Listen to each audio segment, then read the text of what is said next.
बहन कहानी। आज नाटी इमली का भरत मिलाप है। बाबू जयरामदास जी अपने दोनों लड़के लड़की को लेकर मेला देखने को जा रहे हैं। दोनों भाई बहन पिता के दोनों हाथ पकड़कर बड़ी खुशी के साथ जा रहे थे।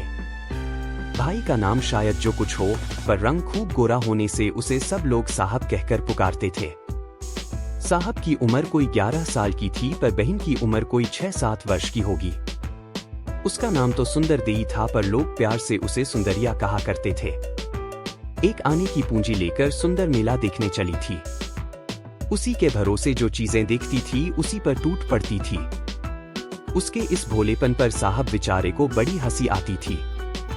जब सुंदर 10 बाहर चीजों का नाम लेकर कहने लगी, मैं यह मोल लूंगी, वह मोल लूंगी, तब साहब ने कहा, वाह जी, तुम्हारे पास तो 3-4 पैसे कुल हैं, तुम इतनी चीजें कैसे ले सकती हो? मेरे पास बहुत से पैसे हैं, मैं सब कुछ खरीदूंगा, केला, नारंगी, अमरूद, रेवड़ी, नांगताई वगैरह। सुंदर पर साहब की इस बात का कुछ भी प्रभाव न पड़ा, क्योंकि सुंदर की माँ प्रायः उससे कहा करती थी, बेटी तुम भैया से छोटी हो ना, तुम्हें सब चीज में भैया से कमती हिस्सा लेना चाहिए। माँ की यह बातें सुंदर हमेशा ध्यान में रखती थी और उसे यह भी दृढ़ विश्वास था कि मैं 4 ही पैसे में सब मोल ले सकती हूँ। इन सब कारणों से साहब का हौसला पूरा ना हुआ। जिसके हृदय में संतोष है उसी ने सब कुछ भर पाया। साहब को सब है और मेरा कुछ नहीं है, यह बात उसे कभी दुख नहीं दे सकती। निज अवस्था में संतुष्ट रहना और उसी के अनुसार चलना बुद्धिमानों का काम है। साहब सुंदर की मूर्खता की बातें पिता से कहने लगा। वह बेचारे साहब के मतलब को न समझकर बोले, हाँ बेटा, पहले मेला देख लो, फिर लौटते वक्त सब ले देंगे।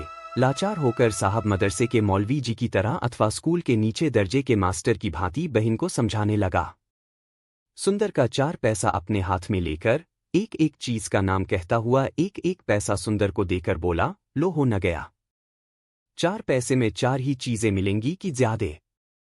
फिर साहब अपना सब पैसा एक हाथ में लेकर एक एक चीज के नाम से दूसरे हाथ पर रखता गया और बोला, देखो मैं तो सब चीजें ले सकूंगा ना। तब बेचारी सुंदर देई बड़े भोलेपन से भाई के मुंह की ओर ताकती हुई बोली, तो क्या उसमें से थोड़ा मुझे भी न दोगे भैया? सुंदर की इस बात पर साहब को लज्जित होना पड़ा। मेला देखकर निज इच्छानुसार चीजें लेकर दोनों भाई बहन पिता के संग घर लौट आए। एक दिन शाम को साहब के बड़े भाई श्रीराम दिए के उजियाले में बैठकर किताब पढ़ रहे थे। इतने में साहब और सुंदर दोनों आकर वहीं बैठ गए। सुंदर बोला, बड़े भैया देखो साहब, भैया की किताब में कैसी अच्छी रेलगाड़ी की तस्वीर है, तुम्हारे किताब में तो कोई तस्वीर ही नहीं है। इतने में साहब बोल बैठा, अजी तुम तो तस्वीर की गाड़ी कहती हो। मैं आज जो खेलने की रेलगाड़ी 5 आने में लाया हूं सो तुमने देखी ही नहीं।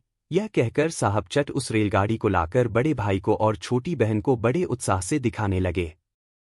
सुंदर ने भी 1 पैसे में एक मिट्टी का खिलौना खरीदा था, वह भी चट उस खिलौने आई। सुंदर के इस काम पर साहब हंसकर बोले, 1 पैसे का मिट्टी का खिलौना लेकर चली है दिखाने, देखो मेरी गाड़ी में चाबी लगा देने से कैसी दौड़ती है। सुंदर बेचारी उदास होकर बड़े भाई की तरफ देखने लगी। तब श्रीराम हंसकर बोले, तुम्हारा खिलौना बहुत अच्छा है सुंदर। साहब तो पूरा बेवकूफ है, नाहक 5 आने पैसे दूसरे देश के कारीगर को दे आया। साहब ने कुछ रूखेपन से जवाब दिया, दूसरा देश कैसा? मैं तो रामदीन बिसाती से यह गाड़ी मोल लाया हूं।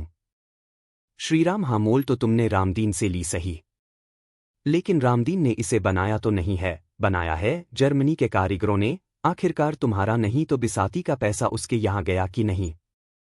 वे लोग तो हर तरह से मोटे ताजे हैं और बेचारे यहाँ के जो कुम्हार और कारीगर हैं, उन्हें दिन भर में नमक रोटी भी मुश्किल से मिलती है। वे लोग यदि 5 आने पैसे पावे तो उनको पेट भर खाने को मिल जाए।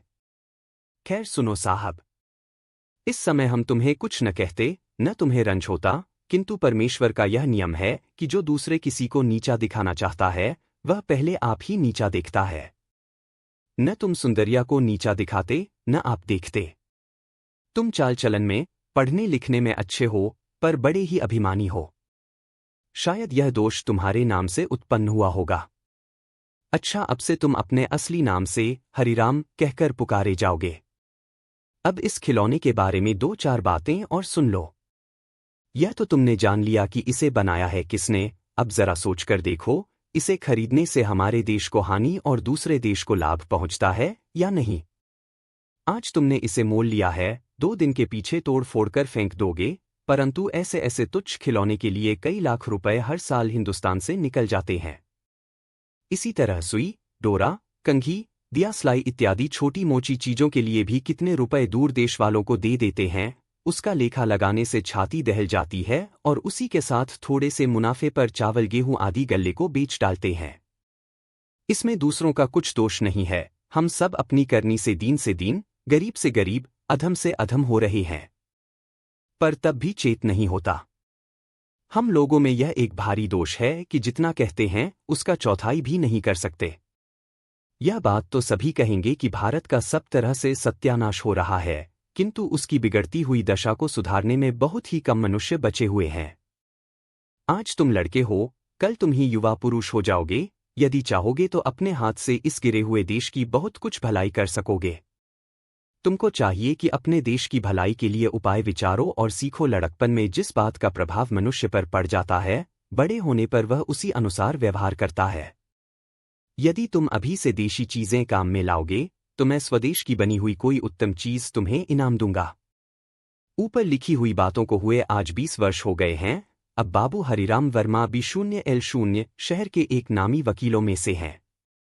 यद्यपि शहर में कई एक अच्छे अच्छे पुराने वकील हैं, किंतु देश की भलाई के सब कामों में अगुआ होने के हेतु हरिराम सबसे ऊपर हो रहे हैं। हरिराम ने निज व्यय से मातृ भंडार नामक एक बहुत बड़ी दुकान खुलवाई है, जिसमें हर मनुष्य के काम लायक सब स्वदेशी बनी चीजें मिलती है। बाबू श्रीराम अपने छोटे भाई का इस भांति स्वदेश प्रेम और अपने उपदेश का प्रभाव देखकर बहुत ही सुखी होते हैं। सुंदर देई भी 11 वर्ष की अवस्था में एक जमींदार की पतोहू हो गई। उसके पति भी एक देशी-तैशी सज्जन है। अब सुंदर देई अपने घर की मालकिन हुई है और अपने पति के सद्गुणों और अच्छे कामों की सहकारिणी बनी है। यह छोटी सी कहानी पसंद आई हो तो लाइक, सब्सक्राइब और शेयर जरूर कीजिए और हाँ, बेल आइकन को जरूर प्रेस कीजिए।